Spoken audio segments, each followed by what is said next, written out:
Welcome friends, it's Caleigh Bird. Did you know that your artist statement, your bio, and your About Me page are 3 different things? Yeah, well, before you go freaking out, don't worry, your bird has you covered. So I've already gone through and made an artist statement video right up here. Today, we are going to go talk about your bio, and then next week, I'm going to tell you exactly how to do a perfect About Me page. So if you learn a little something, please make sure you thumbs up so that more people will see this video. Make sure you are subscribed, ding that notification bell, and come back every single week for all the best fine art tutorials and art biz advice.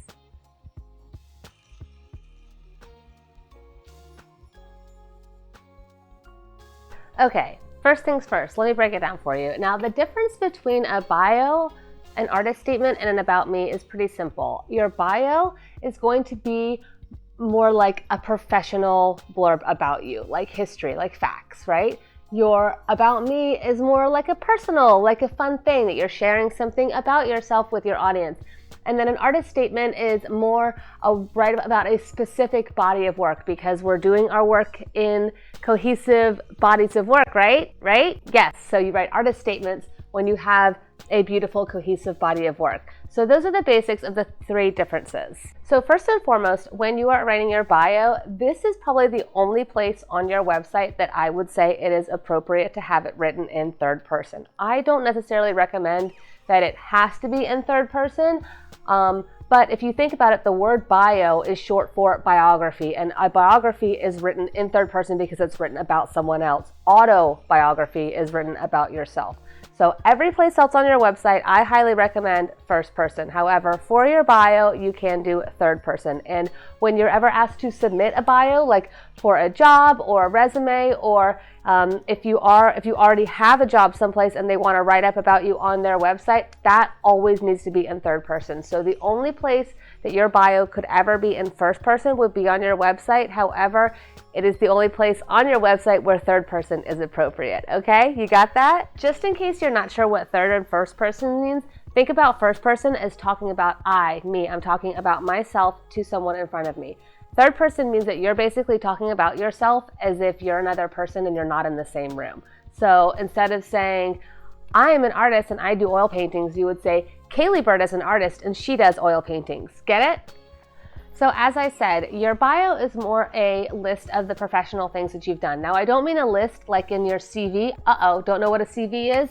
Guess what? I've got a video for that too.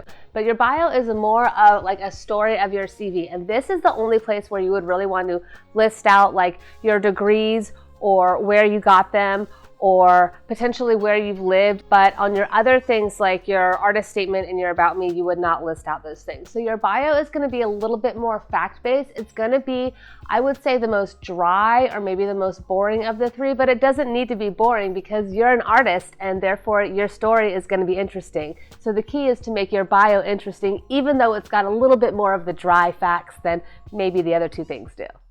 So like I said, you've probably got your degrees and where you got them, especially if you got them from an unusually prestigious university, then you definitely want to list that out. If you got any especially amazing awards or recognitions that have to do in the art field, you want to list those out. If you've gotten any large-scale commissions, let's say a city or a town of something has commissioned you to do something, anything that is extremely remarkable, that maybe would be newsworthy, those kinds of things can be listed in your bio. And if you've had a job or do currently have a job that is in your field that you're especially proud of, that really makes sense, like saying that you are a YouTuber, or if you work at a college, or if you perhaps worked on a certain movie set, all of those things can be mentioned in your bio, because this is the place where it's okay to kind of name and place drop a little bit more than in the other places. This is sort of your braggy place. And I think honestly, that's why it's become normal to have it in a third person, is because it is way too hard to get the little bit of braggy that you need to be in your bio when you're doing it in first person.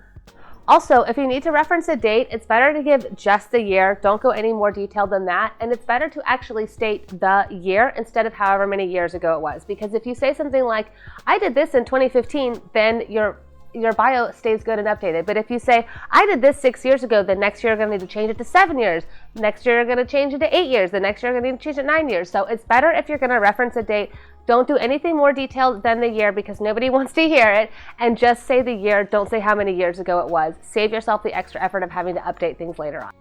This would also be the place where you might want to mention where you live. You could of course mention that in your About Me, but you can definitely list where you live in your bio. In fact, it's quite important. You don't need to get any more specific than the state or the town and city, wherever you feel comfortable. But you could also list any other places that you've lived or perhaps traveled if they heavily influence your body of work. Again, it's okay to be a little bit braggy in this section, just as long as it still stays on the message of you being an artist. Don't go talking about a bunch of other random things that you've done in your life if they don't have anything to do with your career as an artist.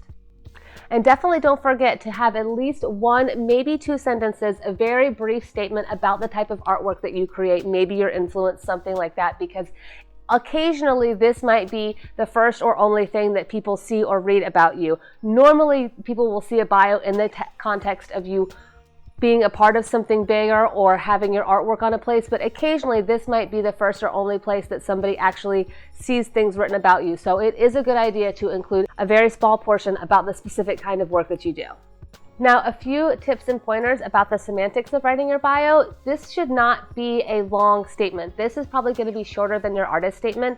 Honestly, you probably only want it to be about 150 to 250 words. And I highly recommend having 2 or 3 versions, because I actually do. I have a version that's about almost 250 words that I use on my website. I have one that's slightly smaller that's actually on the website of my current artistic job. And then I have one that's only about 3 sentences that I use for certain other things, because every once in a while certain websites or things will only ask you for like 100 words, and that is really small. And so it can be kind of difficult to get a good bio written and then be able to shrink it down and make it smaller. But what I suggest you do is to aim to write a bio somewhere around 250 words.